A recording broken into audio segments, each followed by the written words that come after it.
I grew up with undiagnosed ADHD and dyslexia and some tinges of autism. And my graduation present from high school was stage 3 testicular cancer.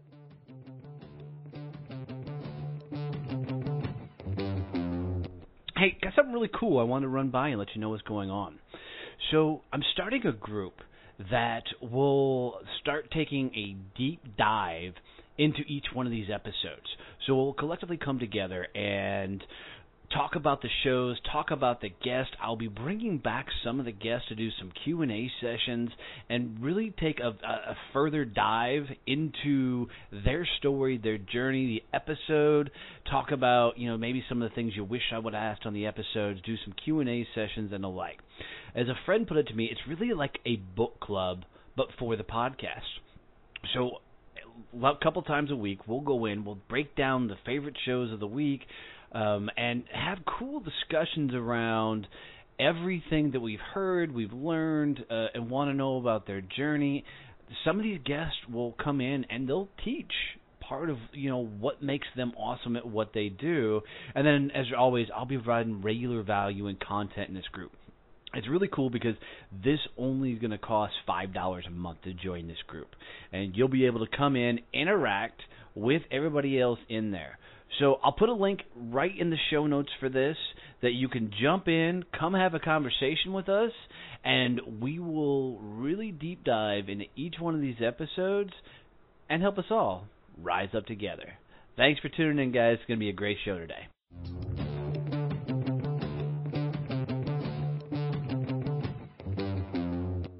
Having the show wasn't something I started out to do. But the day I found out somebody wanted to really sponsor the show was a really, really cool experience. So, guys, I want you to take some time to go check out Point Blank Safety Services and their new nonprofit, Blue Family Fund. These guys are doing some really, really cool things. And Stacy McGovern, who's the CEO over there, has been a dear friend, and she was a guest on the show. But these guys are literally taking, the off-duty officers and putting them out in security guard role. And here's what's cool about it is, as they're protecting our lives, they don't make a whole lot of money in that regard. No first responders are paid for the value they provide for our safety and our health and taking care of us. So these guys, Stacy and her team over at Point Blank Safety Services have really found a cool way to give back to these officers by helping them provide an additional income so they can continue to support and protect us. So do me a favor, guys. Seriously, go check out pointblanksafety.com and then go look at their nonprofit, which is Blue Family Fund. Now, this nonprofit was created because of the success of Point Blank Safety Services. They wanted to give back to the families of fallen officers and be able to give scholarships away to the families of current, police officers. So do me a favor. It would mean the world to me if you would go out and help support this show by supporting Point Blank Safety Services and their nonprofit Blue Family Fund. Just tell them Donnie has sent you. You heard it on Donnie Success Champions, and Stacy will take a tremendous and amazing care of you. Thanks, guys.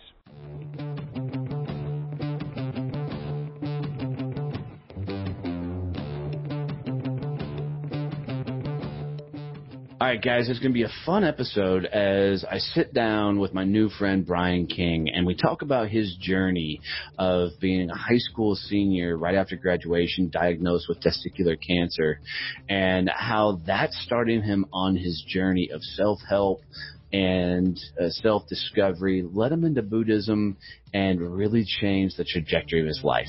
Great episode, guys. We'll talk soon.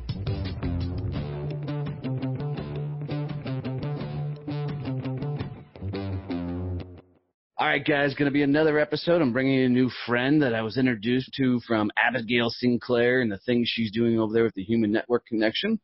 Just a quick plug for her. If you're looking to try and get on podcasts or if you're needing guests for your podcast, check out Abigail and what she's doing over there. She doesn't sponsor my show or anything, but I just appreciate the number of guests she's helped me find along the way. But Brian, dude, welcome to the show, my friend. I'm really looking forward to your story. So enlighten us. Tell us who the hell you are. Man, who the hell am I? Well, I like to say that my life is an unpaved road. I like it. It doesn't even have gravel. It's just full of potholes and dirt and mud and all that stuff. And the reason I say that is I grew up with undiagnosed ADHD and dyslexia and some tinges of autism. And my graduation present from high school was stage 3 testicular cancer. Oh, nice. Yeah, when I went through chemotherapy and all that, started getting back on my feet, I got my master's degree in social work, got married, had 3 sons, still have 3 sons, all of whom have Asperger's and ADHD. So I had to become virtually an overnight expert to become their foremost advocate and role model. So hold on. I'm going to jump in. That has to make for one hell of a Thanksgiving dinner. Well, it's pretty easy because they're all picky as hell. Won't eat half of what is served, so we typically feed them before we even go there. And bring something along to keep them occupied while the grown-ups talk. That's awesome. I didn't mean to interrupt your story, but when you said that, I'm like, holy cow. All right. Well, it's also not helped by the fact that we found out as a result of their diagnoses that my dad has Asperger's, my mom has ADHD, my oldest brother probably has Asperger's, my second brother has ADHD, so it makes for some very interesting conversations. Dude, so I got this picture of now a Thanksgiving dinner where you guys are like just, playing poker with the different pills you got to take on a regular basis. And what you got is a bunch of people who sit around hyper-focused on their, stimulating input of choice and are basically ignoring each other.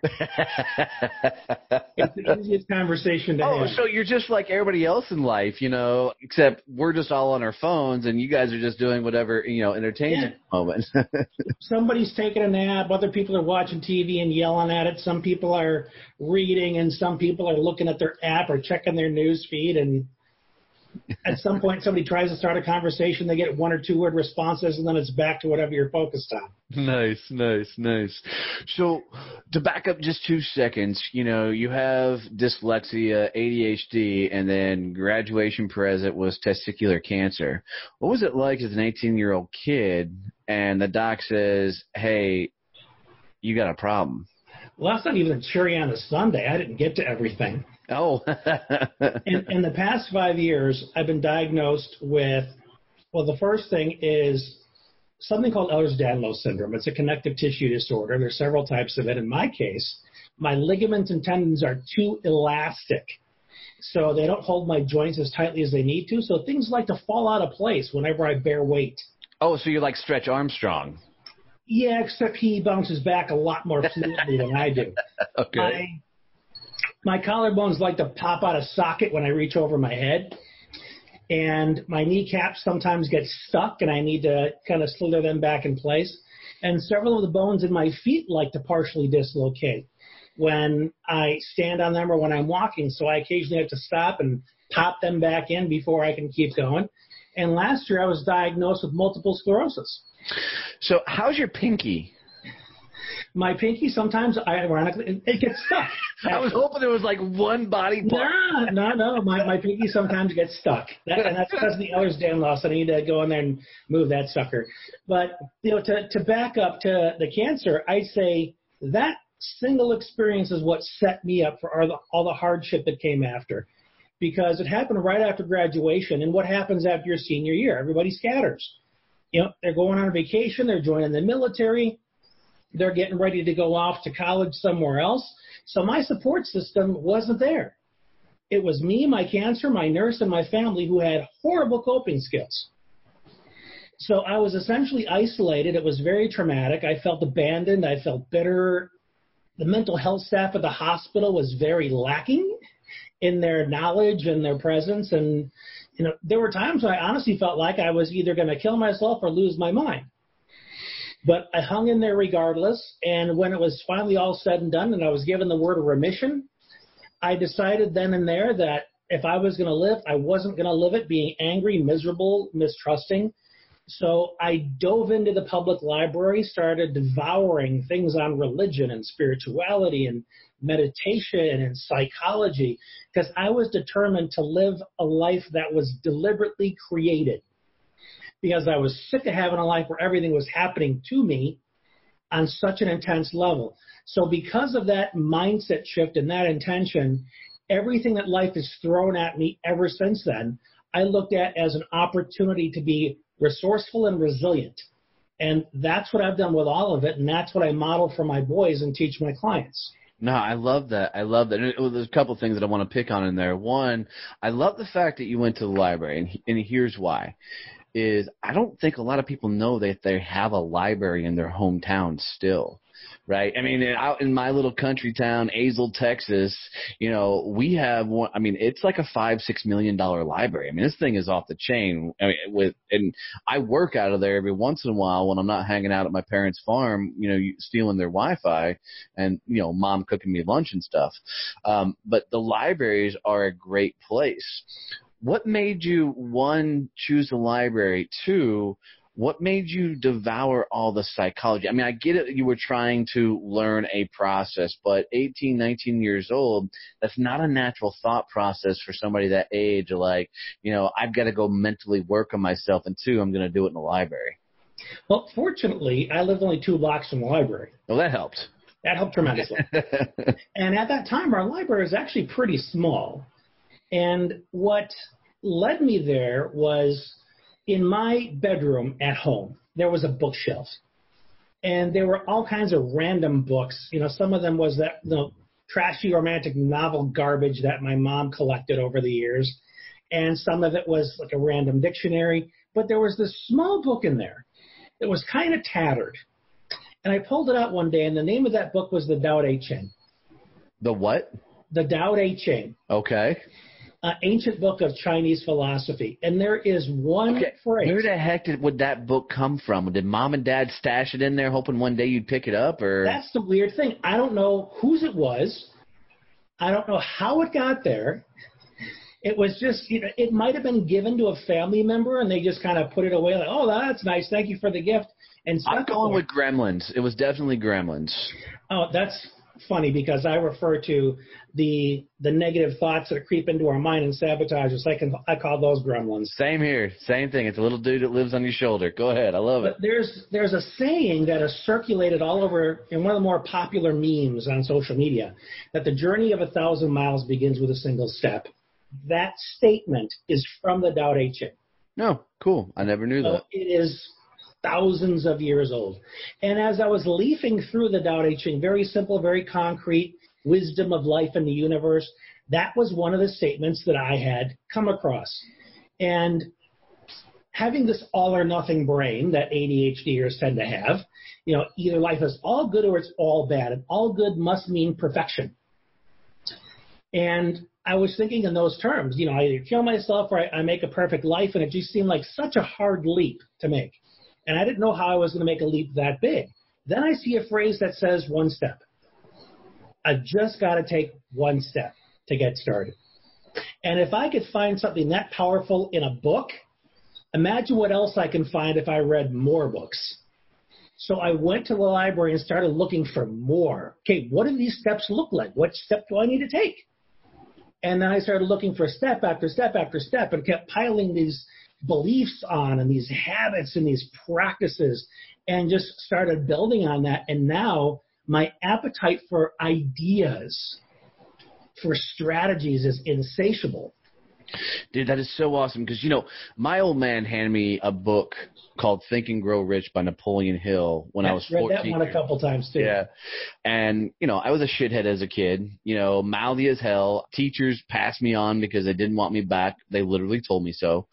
And, I was just that kid. So when Dad handed me the book trying to help me change the trajectory of my life, like any good 14-year-old, I put it in a box somewhere, and I didn't read it until about 22, right? So, and I read it because I was in a sales career, and I was trying to figure out the sales game, and I'm like, there's got to be knowledge somewhere. So I found that book didn't change my life because of the words written in it. What it did is it opened me the world, similar to what your book did, to that, holy shit, there's people that teach this stuff. There's people that will teach you, how to sell, what leadership is, how to get out of your own way, the self-help gurus and all this stuff. I went on a rampage of devouring as much things as I could get my hands on. And I've got not a typical library in my house, but I've got boxes upon boxes of these self-help books and leadership books and biographies and autobiographies, all devouring everything, trying to figure out me. and where I was going. Was that pretty much the same process for you?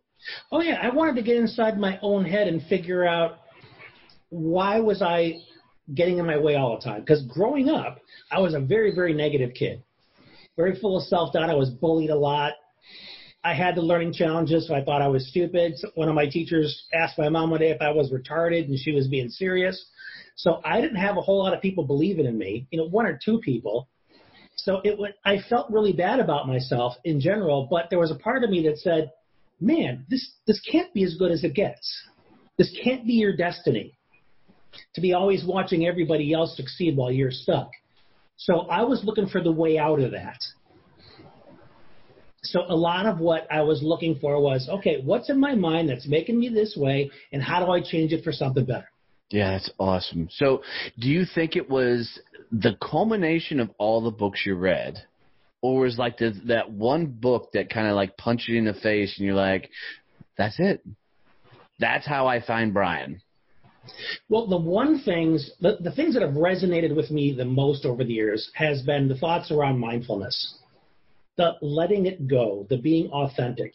Brene Brown's work really kicked me in the face in terms of vulnerability. The stuff that Buddha was talking about in terms of letting go, being present. Buddha was the king of staying in your lane and letting go of the rest of it. There are a lot of people that talk that now and don't realize that's where that thinking came from. Socrates, always question what you think you know, because you don't know jack. You're making a lot of assumptions. You have a lot of beliefs and habits you've acquired mindlessly over the years that are running things behind the scenes, but don't think for 1 second you know anything. Remain humble and question. Yeah, and I'm going to screw the quote up, but basically the thought process is the most scary thing in the world is the thing you know to be true that is absolutely false, right? And that's just all your beliefs that you've had your entire journey that you're like, I'm not good enough, I'm not strong enough, I can't do this because of X, Y, Z, all those things. And that's where people get in trouble is instead of spending time working on themselves, they spend times trying to impress and please others. Yeah, you see it on Facebook every single day, people arguing for their point of view, for their illusion. My illusion is the most correct, and I have all of these other perceptions to back up my illusion, and that's why it's true.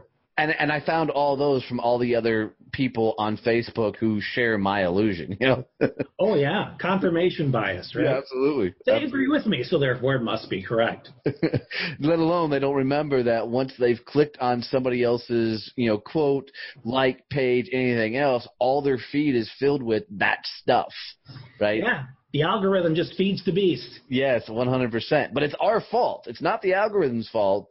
We're telling the algorithm what to do, and the algorithm's like, I need to keep you on Facebook longer, so I'm going to show you more of that so you interact and stay on there, hoping that you pick that fight with somebody, because that means you'll stick around longer. My present Buddhist teacher, he said, you can't trust anything Google tells you. It doesn't tell you the truth. It just tells you what's popular.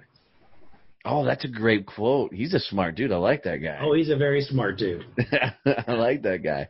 So you're a young kid. You're learning all this through the library. How long before, reading the books and everything, do you think you finally went, I think I know who Brian is? Oh, I never think I know who I am. Because life is always influencing and impacting and affecting the way that I show up. Now, I just saw an MS specialist last week who gave me a specific name for my type of MS and what my life looks like moving forward, and my taking that in and making meaning of that information changes the way I show up. Me interacting with you is impacting the way I'm showing up right now because of the questions you're asking me, our unique rapport. So who I am right now in this moment with you is different than how I was when we started this conversation.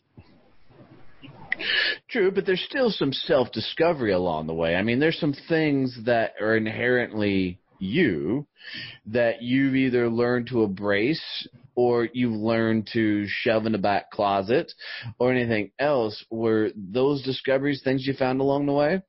So some constants that I've observed over the years, one of them is that little nagging voice that says, this is not as good as it gets. Don't settle. Don't resign yourself to it.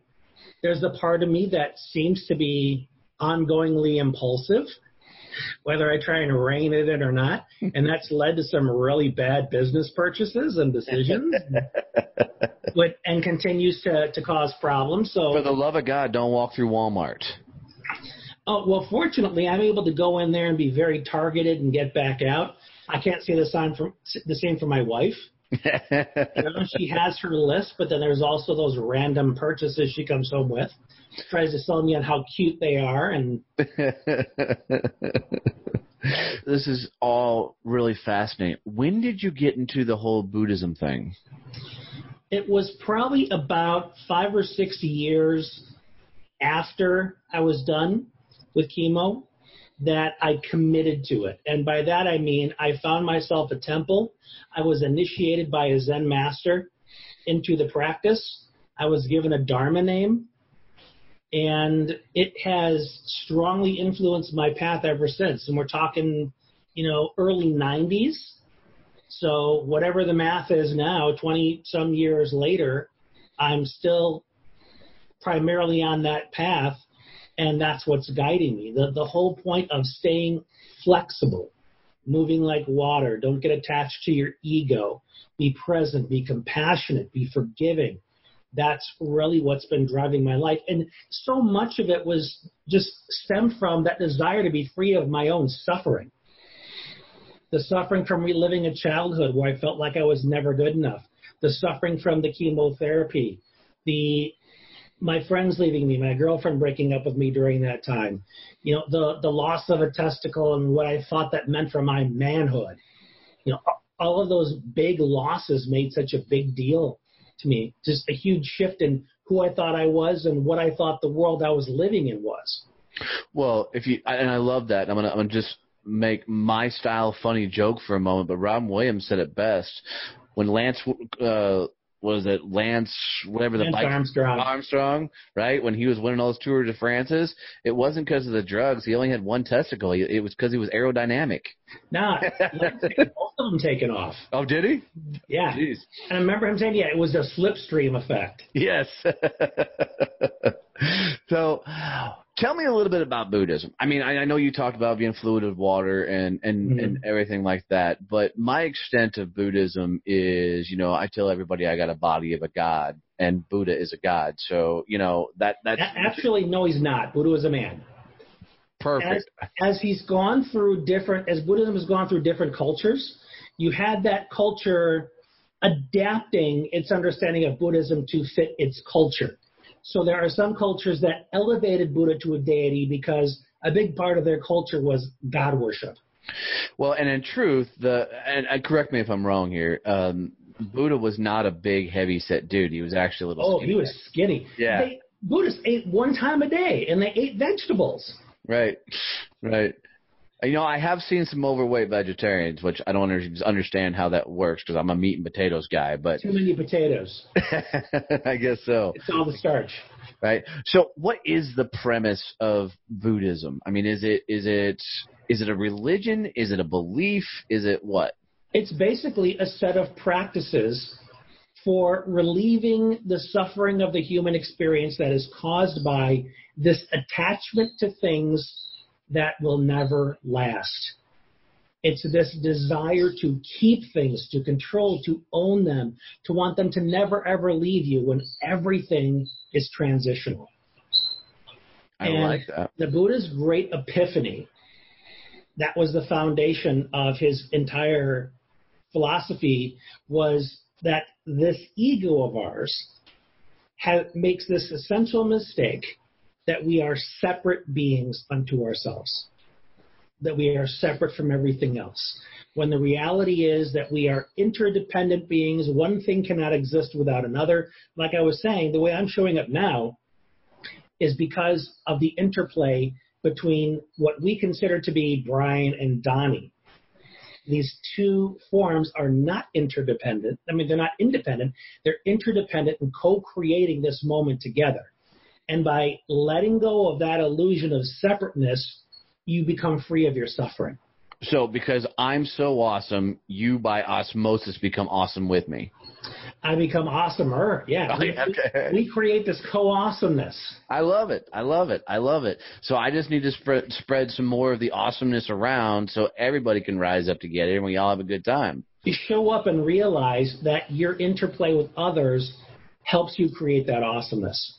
Love that. Love that. So do you do a lot of public speaking and coaching and everything?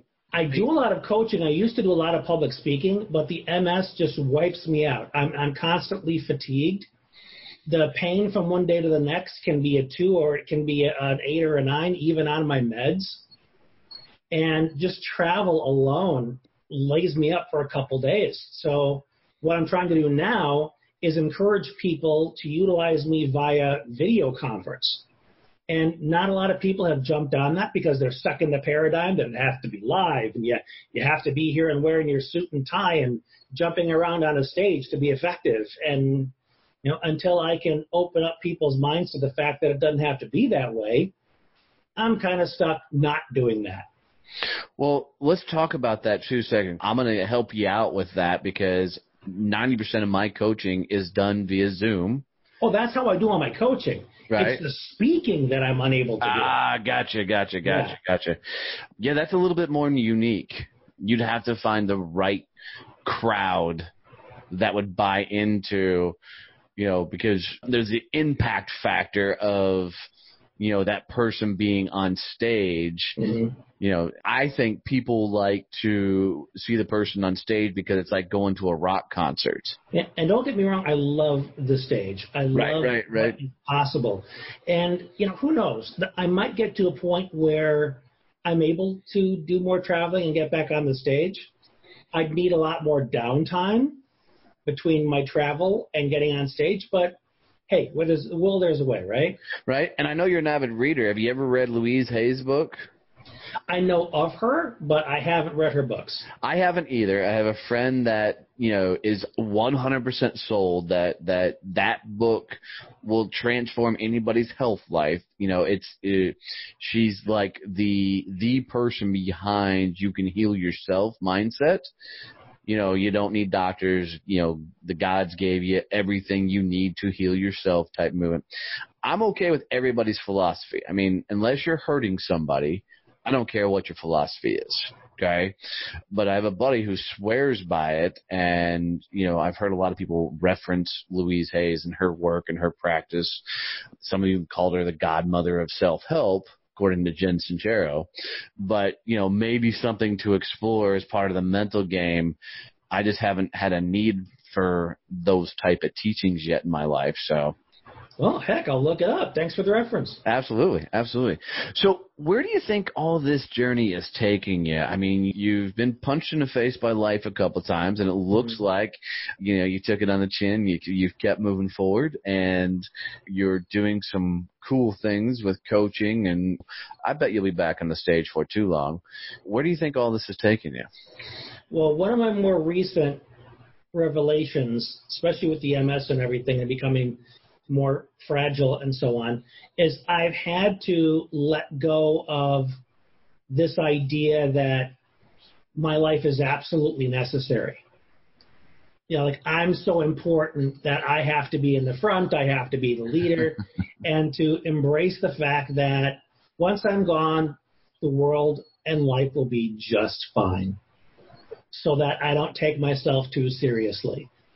So and that's tough, man. I got to commend you on that because I truly think that anybody that wants to be on the big stages or anybody who does podcasts or guest on podcasts, we're all guilty, myself included in this statement, with a little vanity, right? You've got to be a little egocentric. You got to be a little, crazy up top to want to command rooms and presence and, all those type of things. So the fact that you're already embracing this, by the time I'm gone, they might remember me for a year, but give it 2, and they may have no clue who the hell I was.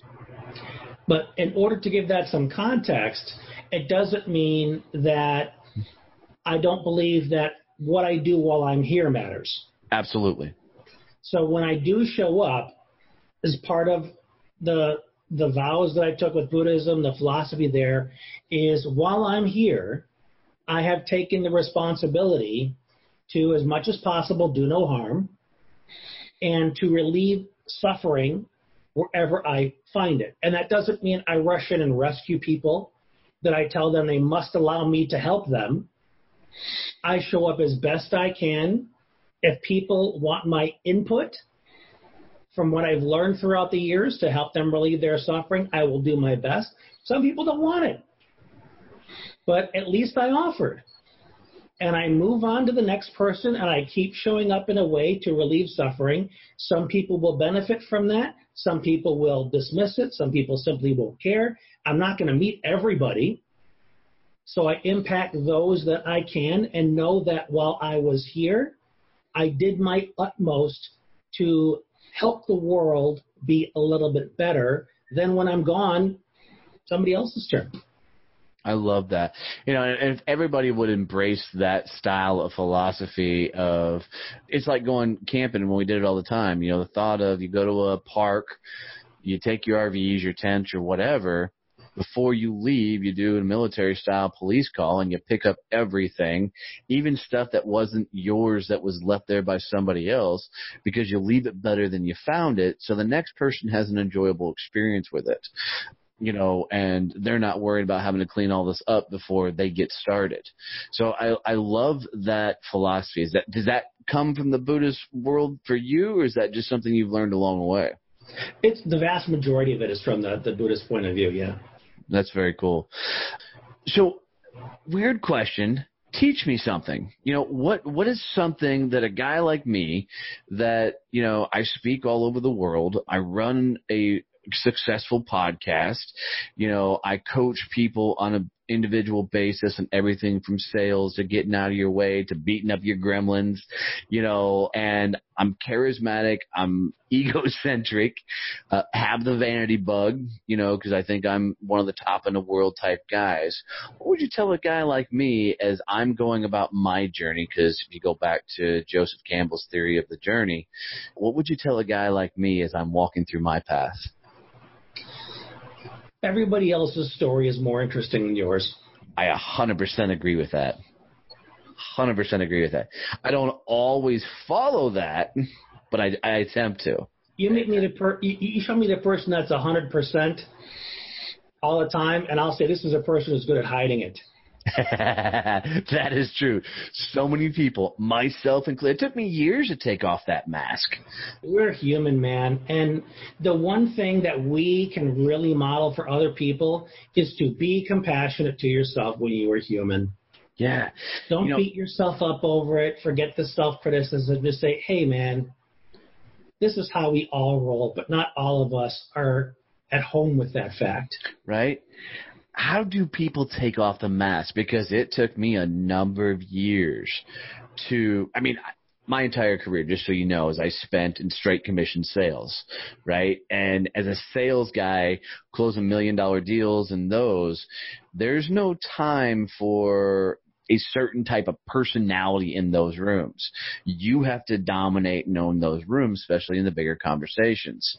So for years, I put on this persona of this over-the-top sales guy because that's who I thought I had to be to win these deals. Now I'm having more fun just being the country guy I am, you know, boots and T-shirts and probably salty language more than I should. But by putting that out there, I've connected more wholesomely, and that's the main reason my podcast has done so well. You know, but I know how I did it. How would you tell people to take off their masks and just be themselves? Realize that any desire to put on a mask is based in fear. Do you think people realize that they're wearing a mask? Oh, I don't think they do at all, because you still have people out there that are saying, fake it till you make it. Right. That are talking about, you know, well, you have to show up and look like you're a professional. You have to act like a professional. There are people in, you know, our line of work that are encouraging people to be frauds. Don't be yourself, show up a certain way, and that's very, very damaging. Because what people don't understand in that thought process is every time you fake it till you make it, you're lying to your subconscious, and your subconscious knows it. Yeah. So you end up subconsciously sabotaging yourself. Absolutely. And you're feeding the gremlin, because the gremlin's now going to start chattering in your ear and say, go ahead, keep doing that, because I get to stay nice and comfy where I am. I know what I'm supposed to do, but I just can't manage to do it. That's because you're in conflict. You're not in congruence, and you're not being authentic. Right. But the world's told everybody that they need to fake it till they make it. They need to be the rock star salesperson. They need to be the rock star entrepreneur. They need to be, the badass out there conquering the world. If they don't fake it till they make it, what do? Well, go back to Socrates.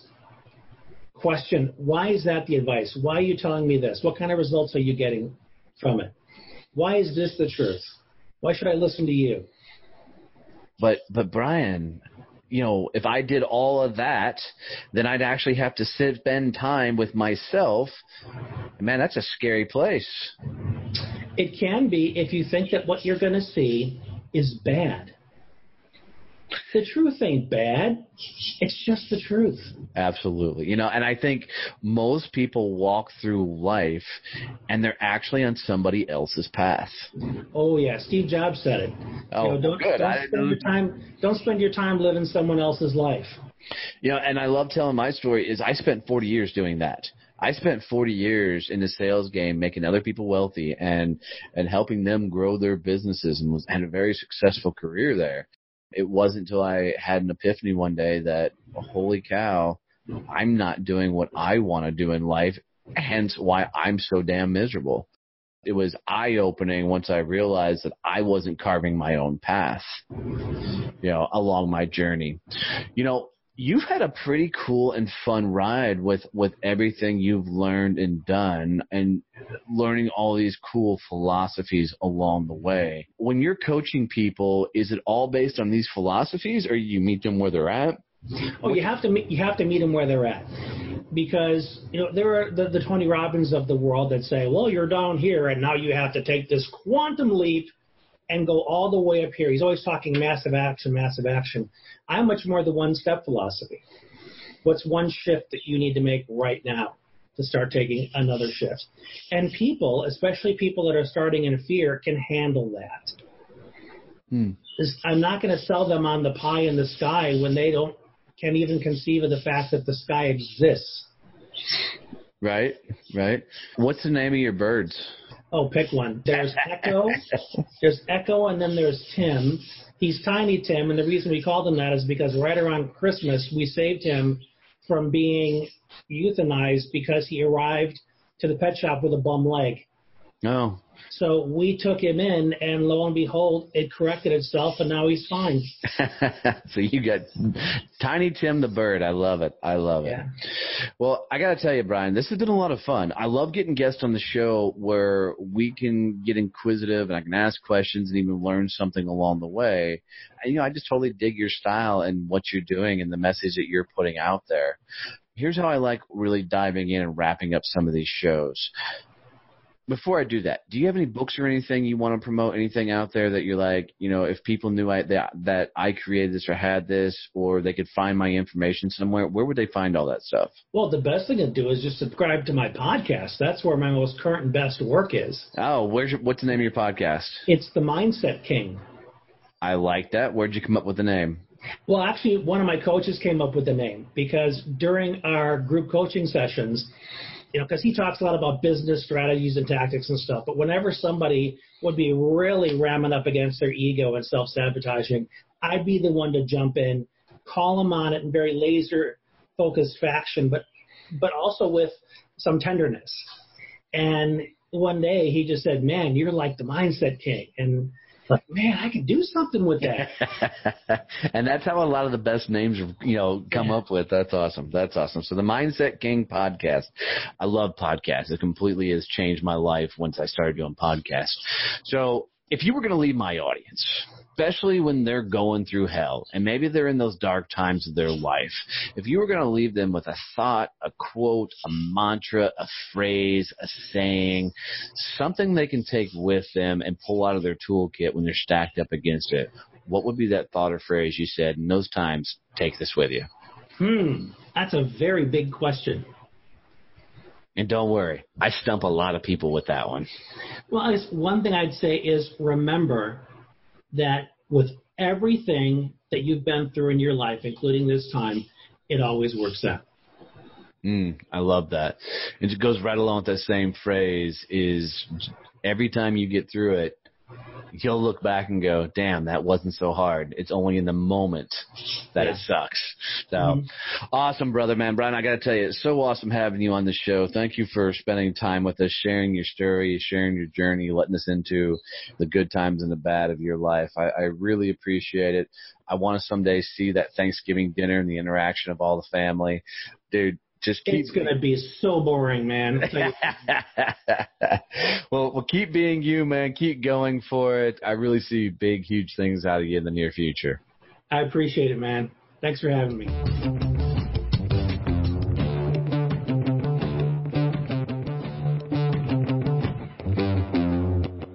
You know what, guys? Really, thank you for listening to this episode. I really appreciate it. It's a lot of fun putting these together.